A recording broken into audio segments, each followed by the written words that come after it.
예, 오늘 아침에 읽은 열왕기하 24장하고 또 이제 내일 마지막으로 그 살펴본 열왕기하 25장에는 세 명의 왕이 등장을 하는데요. 오늘 본문에 나오는 이제 여호야김은 또 다른 이름으로 엘리야김이라고도 다른 부분에 나와 있습니다.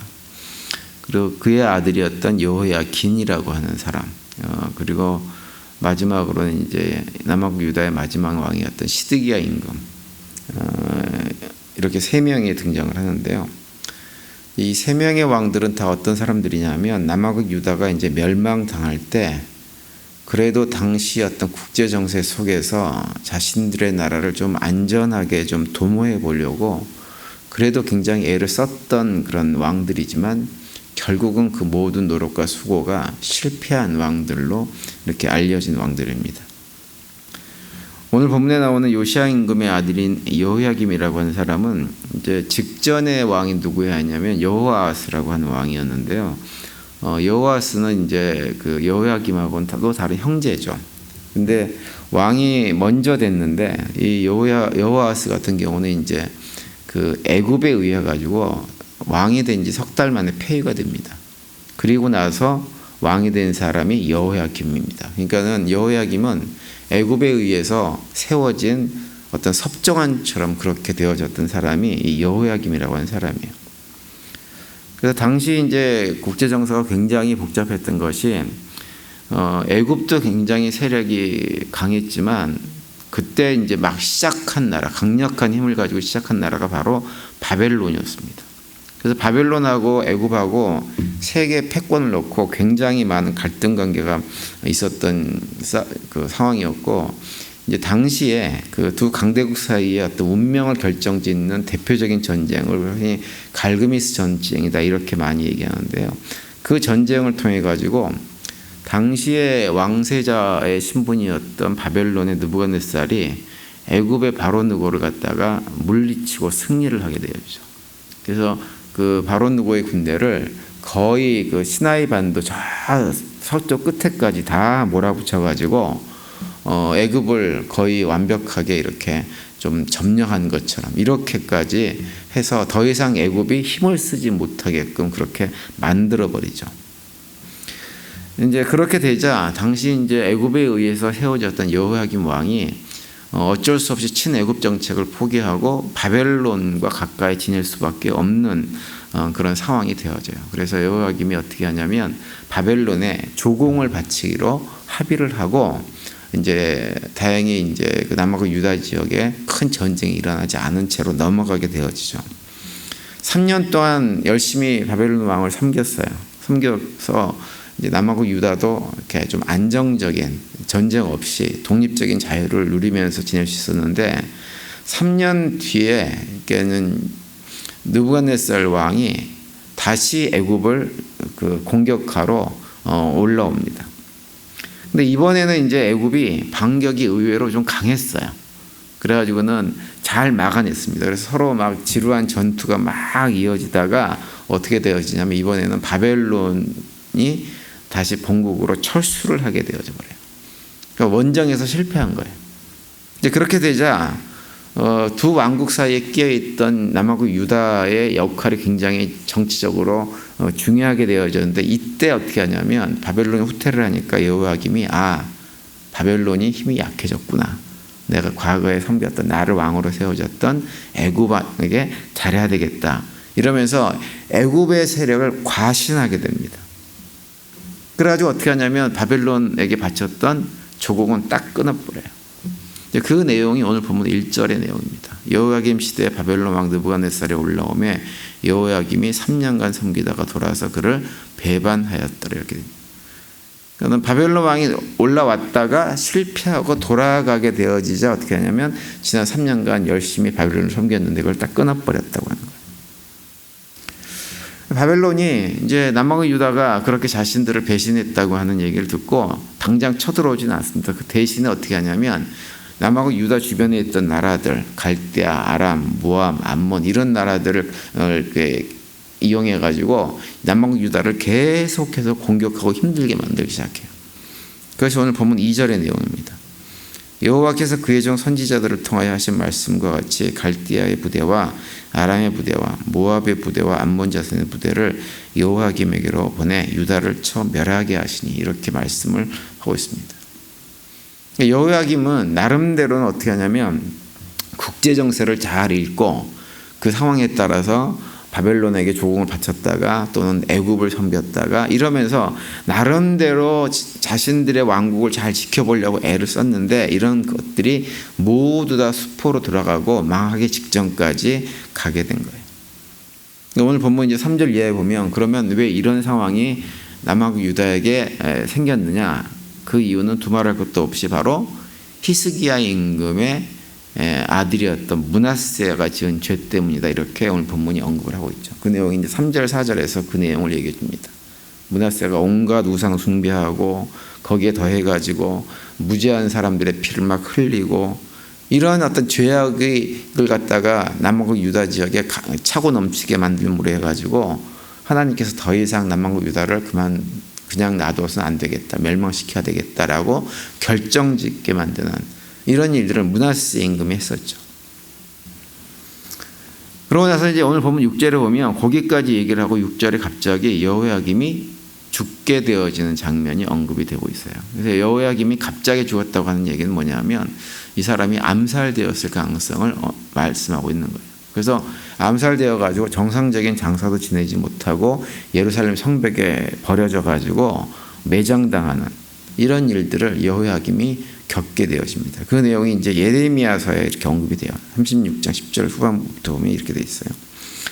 그의 시체는 버림을 당하여 낮에는 더위 밤에는 추위를 당하리라. 또 내가 그와 그의 자손과 신하들을 그들의 죄악으로 말미암아 벌할 것이다. 내가 일찍이 그들과 예루살렘 주민과 유다 사람에게 그 모든 재난을 내리라 선포하였으나 그들이 듣지 아니하였느니라. 이렇게 말씀하고 있어요. 예레미야 선지자를 통해 가지고 여호야김이 미래에 어떠한 일을 당할지를 미리 선포하고 있는 거예요. 그리고 예레미야 28장 18절과 19절에 보면 이렇게 말씀합니다. 그러므로 여호와께서 유다 왕 요시아의 아들 여호야김에게 대하여 이와 같이 말씀하시니라. 무리가 그를 위하여 슬프다 내 형제여 슬프다 내 자매여 하며 통곡하지 아니할 것이며 그를 위하여 슬프다 주여 슬프다 그 영광이 하며 통곡하지도 아니할 것이다. 그가 끌려 예루살렘 문 밖에 던져지고 나귀같이 매장함을 당하리라. 이렇게 예언의 말씀을 하고 있어요. 아무도 그의 죽음을 슬퍼하지 않는 그런 죽음을 당하게 될 것이라고 하는 거예요. 그런데 여호야김만 그런 운명에 처한 것이 아니라 그의 아들도 마찬가지였고 그의 여호야긴이라고 하는 그 왕을 이어가지고 이제 남왕국 유다의 마지막 왕이 되어졌던 시드기야 임금도 동일한 운명에 처하게 되어집니다. 근데 이 세 왕이 나름대로 남왕국 유다를 어떻게든지 유지해보고 살려보기 위해서 애를 썼지만 결국은 주변 강대국들에 의해서 꼼짝 못하게 되고 결국 멸망의 길로 가게 되어지죠. 우리가 이제 이 왕들의 노력들과 남왕국 유다의 마지막 그 장면들을 보면서 생각해야 될 건 뭐냐면 우리 인생이라고 하는 것이 사람이라고 하는 것이 우리는 나름대로 우리가 머리를 잘 써가지고는 살아남기는 험악한 세상 속에서 살아남기 위해서 많은 애를 씁니다. 많은 노력들을 해요. 그런데 그 많은 노력들이 하나님을 떠나서 인간적인 힘과 능력과 어떤 세상적인 권력과 물질과 이런 것들을 의지하게 되어지면 결국은 내가 의지했던 그런 것들에 의해서 배신당하고 결국은 망하는 길로 갈 수밖에 없게 된다고 하는 거예요. 하나님을 떠나서 행하는 모든 노력들은 소용이 없게 되어지는 것입니다. 그래서 결국은 우리가 의지했던 그런 것들에 의해서 멸망을 당하는 불행을 자초하게 되어지는 결과를 경험하는 거죠. 실제로 그런 일들을 우리가 주변에서 얼마나 많이 경험하는지 모릅니다. 사람에게 배신당하고 물질에 배신당하고 세상 힘에 배신당하고 이런 일들이 얼마나 많이 있는지 모릅니다. 평생 동안 열심히 모아가지고 나름대로 노년이 굉장히 행복하고 즐거울 것이다 라고 생각을 했는데 노년에 예상하지 못한 여러 가지 변수들이 삶 가운데 일어나면서 삶 자체가 너무너무 가진 것이 있어도 가진 것이 아무런 의미가 없는 삶을 살아가는 사람들이 이 땅에 정말 많이 있습니다. 그런 삶을 극명하게 보여준 대표적인 인물이 누구냐면 이스라엘 왕 가운데 가장 성공했다고 평가받는 솔로몬 임금이에요. 솔로몬 임금만큼 성경에서 세상적인 시각으로 볼 때 성공했던 사람은 없죠. 모든 권력을, 입법, 사법, 행정 모든 권력을 손에 쥐고 있으면서도 또 엄청난 부를 자랑했던 사람이 솔로몬입니다. 성경에 보면 집안의 모든 식기가 금으로 되어 있고 은은 귀한 것으로 바라보지도 않았다, 이렇게 설명을 하고 있어요. 또 무역을 통해 가지고 연간 소득이 666 금달란트였다, 이렇게 언급을 할 정도로 많은 소득을 갖다가 매년 올렸어요. 식사를 위해서 뭐 밀가루 90석, 소 30마리, 양 100마리 뭐 이런 것들로 많은 식구들을 거느리고 그들을 다 먹이고 해도 아무런 부족함이 없었던 사람이 누구냐면 솔로몬이었습니다. 그것만 있었던 것이 아니죠. 학문적으로도 굉장히 경지에 올랐던 사람이 솔로몬이에요. 또 강한 군대가 있었고 거기에 더해가지고 무려 후궁이 1000명이나 되어지는 삶을 살았던 사람이 솔로몬이에요. 그런데 솔로몬이 행복했느냐? 그의 말년은 어떻게 됐느냐? 결코 행복하지 않은 삶을 살았던 사람이 솔로몬입니다. 많은 것을 얻었을 때 그거 어떻게 했냐면 결국은 하나님을 떠나버렸어요. 수많은 아내들을 데리고 살면서 그 외국 여인들과 결혼을 하면 해가지고 그 여인들이 데리고 가지고 온 우상 숭배를 자신의 삶 가운데 심지어 하나님의 성전까지도 가득 채우는 이런 일들을 아무렇지도 않겠던 사람이 솔로몬입니다. 거기에다가 왕권을 놓고 자식들이 투쟁하고 서로 죽고 죽이는 일들을 직접 목도했던 사람도 솔로몬이에요. 그래서 완전히 초기에 솔로몬의 그런 어떤 지혜로운 삶과는 완전히 동떨어진 참 슬프고 불행한 삶을 살았던 사람이 바로 솔로몬이었습니다. 시작은 창대했어요. 시작은 창대하고 참 좋았지만 마지막은 정말 미약하고 어리석은 인생을 살았던 사람이 솔로몬입니다. 시작은 왜 창대했느냐? 그 시작은 누구와 함께 했기 때문에, 하나님과 함께 했기 때문에 창대했던 거예요. 그런데 하나님을 떠난 순간 그의 삶을 망가지고 완전히 나락으로 떨어져 버린 거예요. 성경이 이것을 우리에게 반복해서 보여줍니다. 우리를 설득시켜요. 하나님 떠나지 말라. 하나님 떠나지 말아라. 하나님 떠나지 않아야 세상 가운데서도 복된 삶을 살 수 있다. 너의 환경이 아무리 어렵고 힘들어도 하나님 안에 있으면 그 삶이 복되어지지만 아무리 세상적으로 성공하고 많은 것을 가지고 있어도 하나님을 떠나는 순간 너희들의 삶은 불행해진다. 그러니 하나님 안에서 살라고 계속해서 우리에게 말씀하세요. 하나님은 우리가 하나님 안에서 세상 사람들은 경험하지 못한 참된 복을 즐기며 살기를 원하십니다. 그 삶은 결코 이 세상에서 얻어지는 어떤 것으로 경험될 수가 없는 거예요. 결코 그런 것으로는 경험되지 못합니다. 오직 우리가 하나님 안에 거하며 하나님께서 우리에게 살아가라고 말씀하신 삶의 방식, 하나님 나라의 가치관을 붙들고 살아갈 때 그때 그러한 삶을 살 수가 있는 것입니다. 세상의 권력, 물질, 모든 것들 무엇이 되었든지 우리가 이 땅에서 하나님이 아닌 어떤 것을 의지하고 살면 늘 그걸 우리를 배반해요. 그런데 하나님은 우리가 하나님을 의지하면 그분은 결코 우리를 배반하지 않는 신실하신 하나님이에요.